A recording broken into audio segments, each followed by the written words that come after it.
Thank you. My name is Robert Garcia. Thank you, Mr. Chairman, members of the board, members of the community, for this opportunity to introduce myself and to highlight some of the skills and experiences I believe will translate well to serve as a board member for Indian Hills G.I.D. Excuse me. But first, let me share this with you. After 3 years of exploring volunteer opportunities to serve this community that my wife and I now consider our forever home, I realized the importance of the G.I.D.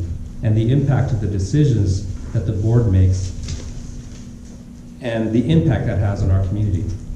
I realized the importance, and after careful consideration of the necessary commitments to serve, I then decided to run. My goal, to be an active participant in this community where I live, work, play, and worship. Now a quick summary of my experience. Currently, and for the past 10 years, but actually 28 total for this company, I've been employed for Hitachi Vantara as a senior analyst specialist.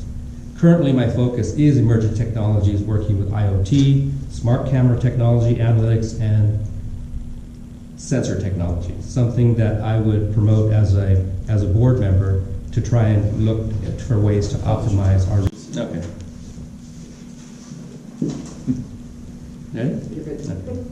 I work full-time from home. I have a home office, so I actually live and work on the Sunridge side. And so I'm available often and readily available to the community to be able to lend my support for volunteer efforts. I have 18 years of budget and forecasting experience with Hitachi alone. I have served as an appointed and elected school board trustee, as well as board president for the same K-12 school district. I served as a founding VP of a nonprofit, which I helped to launch. I've managed budgets for the chief of police at San Jose State University, including their parking and trust budgets. I also managed budgets on behalf of the provost at CSU Stanislaus for 6 colleges, faculty affairs, academic affairs, as well as various trusts. I pride myself in being an inclusive and open communicator. I believe objectivity as a board member is supremely key, which is why I will exercise a reasoning approach to problem solving. My pledge is to practice informed and objective decision making, leveraging all the resources available to me. I will endeavor to promote open and honest communication at board meetings. Finally, it is my sincere desire, and I plan, to donate the majority of any board compensation I receive back to the agencies that serve this community. And since I do have time, I just want to thank the fellow board members for coming out, because I think it's important for our community to be able to hear what we have to say and know that you have a good set of candidates, whichever way you go.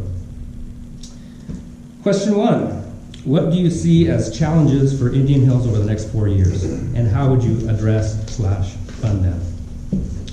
Well, I've listed first, in no particular order, but the first is maintaining the infrastructure that Indian Hills supports and provides services to this community. And as we all know, that's mainly water, sewer, and roads. One of the most important roles, number 2 is one of the most important roles that a board member has, is to hire and retain a skilled and seasoned general manager that's motivated to leave no stone unturned to optimize operations. As you may know, our current general manager has been talking and threatening to retire. So it's something that I think that is probably one of the board's most important priorities should that day come, or if the inevitable happens. The general manager is the hub of the Indian Hills. Everything passes through him, and so I think it's important for us to be diligent in our search and our interviewing process should that time come. Number 3 is optimizing the resources we have to limit the impact of rising costs. Number 4, I think is really important, is that's getting more Indian Hills G.I.D. residents involved as stakeholders in matters that impact our district.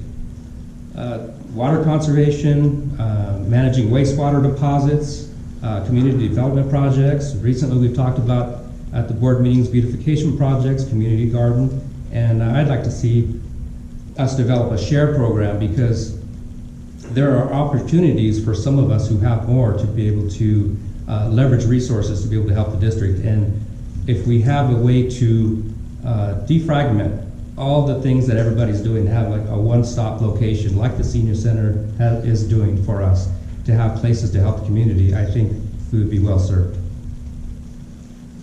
I wanted to point out that one of the biggest priorities is getting the word out on the fact that we have, currently we have wipes, a wet wipe issue in the district. We have way too many people that are depositing what is so-called disposable wipes for cleaning counters or bathroom wipes or baby wipes into the sewage system that's causing a big problem.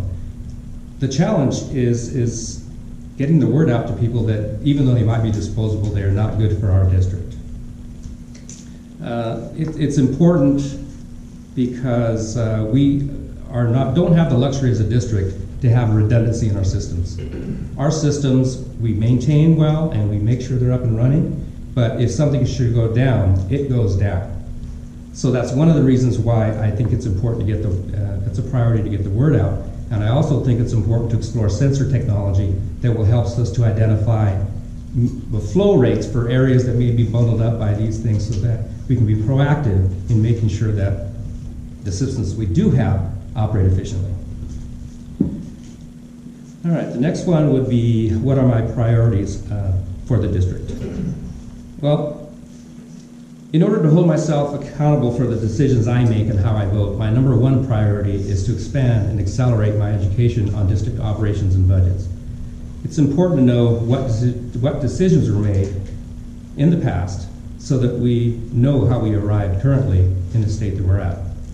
I must say that I think the district is running smoothly, but I think it's important to understand how we got here historically, not only as a point of reference for plotting our course forward, but to avoid repeating mistakes we may have made in the past or continuing and expanding upon direction that was given that is positive. Roads, I think, a long-term master plan for dealing roads are an issue, I think, for everybody. It's been talked about at every board meeting. I don't know if the community understands this, but there has been, in the past, there was not as much attention paid to the roads, and there was a backlog, essentially, of deferred maintenance that the district is trying to catch up with. So that is a challenge. It's a reality of the situation, but I think the district and John and his crew has done a great job to get that under control. But I do think it's still, I still think it's a priority for the district going forward. So the last question is, do you view district trustee as representative of the subdivision or the district as a whole? I sincerely believe that you must represent the district as a whole. We are a community, and we should not be compartmentalized in the way we think and the way we share ideas or where we want to, or where we put our resources for development in the district.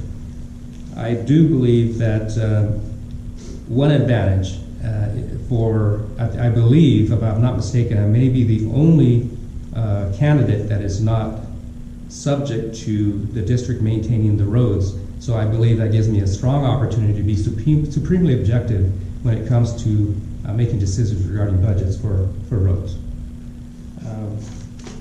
I think that is my last question, and I'll turn it over to you, Mr. Chairman.